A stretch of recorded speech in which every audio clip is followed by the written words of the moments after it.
슬슬 올라오는 종목군들이 좀 늘어납니다. 뭐 메타버스라든지 로봇 이쪽도 이제 좀 기지개를 펴는 종목군들 늘어나면서 양시장은 상승불 들어와 있습니다. 원달러 환율이 1310원도 지금 하회하고 있네요. 환율이 갑자기 8원 가깝게 하락하고 있습니다.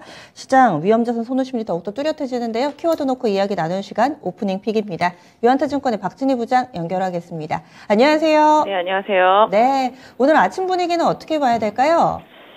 아침 분위기는 나쁘지 않은 것 같습니다. 그동안 좀 많이 올랐던 종목들 중에서 일부 좀 차익 실현 매물들이 좀 나오고 있는 모습 보실 수가 있겠습니다. 말씀 주신 대로 환율이 지금 1310원 30전입니다. 급락하고 있죠. 오늘 아침 기사 나왔습니다. 연기금에서 또 달러 매각해가지고 환율 방어한다라는 얘기 나왔죠. 급락하고 있는 것 같습니다. 지금 상황 보신다라면 외국인도 뭐 매수세를 거둘 생각이 없는 것 같고요. 전체적으로 오늘 가장 눈에 띄는 종목은 화학주입니다. 화학주 지난번에도 한번 짚어드렸는데요. 지금 급등 나오고 있습니다. 롯데케미칼, 대한유와 금호석유 등 급등 나오고 있고요. 효성 첨단소재, 효성 화학, 효성 TNC까지 해서 다 급등 나오고 있는 모습 보실 수가 있겠습니다. 역시 카카오페이, 카카오뱅크 또 추가 급등 나오고 있습니다. 역시 쇼커버링 강한 모습 보실 수가 있겠습니다. 그동안 상당히 힘들었었는데요. 쇼커버링 강력하게 들어오면서 지난주 금요일 급등에 이어서 오늘도 또 급등하고 있는 모습 보실 수가 있겠습니다. 반대로 컴투스, 그다음에 NC소프트, 위메이드 같은 경우 W게임즈까지 해서 조정 들어가고 있습니다. 컴투스 실적 부담 때문에 급락하고 있는 모습 보실 수가 있겠습니다. 오늘 전반적으로 약간 2차전지 소재 섹터에서 그동안 조금 못 갔던 종목들 위주로 좀 순환 반등이 나타나고 있고요. 바이든의 한국 기업들의 미국에 대한 기여를 고려하겠다라는 발표로 인해서 역시 현대차, 기아 강한 모습 보여주고 있는 상황이고요. 2차전지 소재주들도 양극재 중심으로 해서 강세입니다. 포스코 홀딩스, 포스코 케미칼 중심으로 해서 강세 이어지는 모습 보실 수가 있겠습니다. 상대적으로 좀 약한 섹터는 아까 말씀드린 대로 게임 섹터 하고요. 지금 조선 섹터 조금 약한 모습 보실 수가 있겠고요. 방산주 많이 빠지고 있습니다. LIG, 넥스원, 한화, 에어로스페이스 등도 하락하는 모습이 강하다라고 좀 말씀드릴 수가 있겠고, 정유주도 좀 하락이 있는 모습 보실 수가 있겠습니다. 역시 시장이 좀 상대적으로 좀 순환매가 들어오고 있는 모습이고요. 쇼커버링에 영향을 많이 주고 있는 모습 보실 수가 있겠습니다. 그러면 오늘의 첫 번째 키워드 알아보겠습니다. 자동차와 2차 전지주가 강하다. 자동차는 지난 주말에 민주당이 중간선거에서 상원 과반 이상을 확보했다. 이 부분에 어떻게 좀 반응할지 궁금했는데 일단은 오늘장 강하고, 또 2차 전지 같은 경우는 셀업체는 쉬어가는데 이제 소부장 쪽으로도 강한 움직임을 나타내서 그 변화를 좀 읽어주시고 대응 전략도 세워주세요.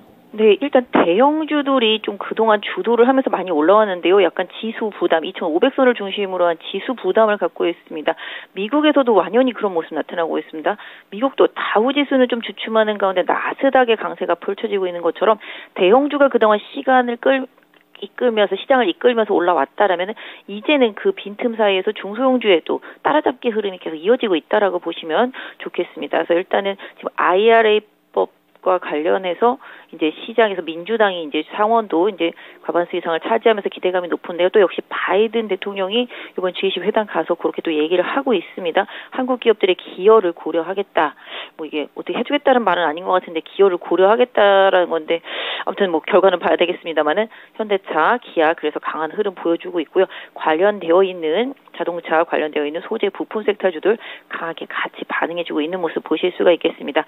그동안 시장에 삼성전자, 하이닉스 중심으로 올라와서 역시 현대차, 기아차도 한 번은 움직이겠다 싶었는데 지금 흐름을 만들어가고 있는 모습 보실 수가 있겠습니다. 그래서 자동차와 자동차 부품 섹터도 2차전지 전기차 기준으로 해서 그동안 못 오른 만큼 순환매가 좀 돌고 있다라는 점을 염두에 두시면서 그 하부권에 있는 종목들도 챙겨서 좀 보시면 좋겠습니다. 네, 그러면 이번에 두 번째 키워드 넘어가겠습니다. 화학주의 강세, 이 부분 여러 번 이 시간에 짚어주셨죠. 시장에서도 이제 이런 흐름이 만들어지고 있습니다. 강세를 좀 짧게 활용을 할까요? 아니면 이제 확실하게 큰 바닥이 좀 나왔다고 봐야 될지 의견 주시죠. 네, 일단 뭐 화학주 같은 경우도 지난번에 말씀드렸다시피 워낙 안 좋았었고 시장에서 버려진 소외 섹터인데요.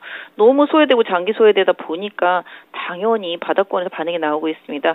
지난번에 말씀드렸지만 화학주 지금은 실적이 정말 비루하지만 내년도 실적이 좋습니다. 그럴 것으로 예상하게 있기 때문에 시장이 바닥에서 지금 줍줍한 상태라고 보시면 좋겠고요. 상대적으로 낙폭이 컸기 때문에 역시 해당 섹터주들도 쇼크버가 들어오고 있고요. 역시 해당 화학주들은 대부분 다 2차 전지 소재하고 있다라는 점도 염두에 두실 수가 있겠는데요. 역시 롯데케미칼 정말 엉망진창의 실적이 나왔지만 계속 급등 이어가는 모습 보실 수가 있겠고 대한유화도 지금 상승세 계속 이어지고 있는 모습 보실 수가 있겠습니다. 대한유화 기준으로 16만 원이고요. 롯데케미칼 기준으로 지난번 저항 때는 약 한 19만 원대 후반에서 20만 원 정도 거기까지가 1차적인 좀 저항대라고 좀 봐주시면 좋겠고 효성 TNC도 실적 이후에 급락했습니다만은 그 뒤로 빠르게 상승세 이어가고 있습니다. 역시 스판덱스 가동률 올라가고 있다라는 점, 그다음에 효성 첨단 소재 같은 경우도 지금 수소차와 관련해서 좀 가고 있다라는 점, 효성 화학도 마찬가지. 결과적으로 화학주들도 가격적인 메리트를 동반해서 최저가 수준에서 계속 순환매의 저가 매수가 좀 들어오고 있다라는 점, 그다음에 경기가 어느 정도 좀 바닥을 찍었을 것에 대한 기대감. 사실은 뭐 아직은 아니다. 침체가 더 이어진다. 내년 2분기가 제일 힘들다. 이런 얘기들은 있습니다만 시장은 그 이후를 먼저 좀 앞서서 선반영하고 있고요. 낙폭 과대 상태 속에서 가격적인 메리트가 충분히 화학주들한테 반영이 되고 있기 때문에 화학 섹터주들도 계속 기회가 있을 때마다 관심은 필요하겠고요. 그동안 화학주가 움직이면 장이 오래 길게 간다는 말씀을 드려왔었는데요. 이 부분도 좀 참고해서 계속 보실 필요가 있겠습니다. 네, 시장 전반에 대한 또 기대감도 커지네요. 마지막으로 세 번째 키워드입니다. 해운주의 강세, 이쪽도 오랫동안 쉬었습니다. 이 해운주의 강세는 어떻게 봐야 될까요? 일단 뭐 많이 빠진 상태 속에서 시장에서 좀 저가 매수세가 좀 부각이 되고 있는 상황인데요. 지금 보신다라면은 지금 일단 해운주 같은 경우 생각보다 좀 실적의 페노션도 괜찮게 좀 나왔습니다. 역시 그리고 H&M 같은 경우도 현금성 자산이 16조인데 시가총액이 11조다라고 이제 시장에서 얘기가 나오고 있죠. 그러다 보니까 이제 현대 이제 H&M도 같은 경우도 가격적인 메리트가 부각이 되고 있고요. 역시 좀 운임 지수는 최악이고 뭐 머스크 같은 경우 내년 2분기도 안 좋다라고 계속 얘기를 하고 있습니다만은 전반적으로 해운주들도 역시 좀 바닥에 대한 기대감 이런 부분들이 좀 반영되어 있는 상태라고 좀 봐주시면 어떨까 싶은데요. 전체적으로 놓고 봤을 때 지금 해운주들도 역시 아까 말씀드린 대로 낙폭 과대 상태 속에서 쇼커버링, 그다음에 최악은 좀 지나고 있다라는 기대감 이런 부분들과 함께 수급이 좀 개선되고 있는 효과를 같이 좀 보고 있다라고 봐주시면 좋겠습니다. 네. 그럼 세 가지 쭉 봤는데요. 오늘 오프닝 뷰가 어떻게 잡으셨어요? 네, 시장이 아까 말씀드린 대로 지수는 많이 올라왔고 종목들은 덜 올라온 것들이 좀 많이 있습니다. 순환 조정도 잘 활용해야 되겠고요. 주도 섹터 안에 대형주 밑에 있는 중소형주 단에서의 순환매도 계속 보셨으면 좋겠습니다. 경기 민감주들 중심으로 해서 시장에서 흐름이 계속 이어지고 있다라는 점 충분히 좀 활용하시고요. 장기 동안 소외되었었던 종목들도 좀 봐주시고요. 그다음에 환율이 급락하고 있습니다. 그 과정 속에서 또 중국 이슈, 또 리오프닝 이슈 이런 부분들로 좀 불편했던 종목들 해당 섹터 안에서의 종목들 계속 좀 살펴보셨으면 좋겠습니다. 네, 알겠습니다. 자세한 말씀 고맙습니다. 네, 감사합니다. 네, 유한타증권의 박진희 부장이었습니다.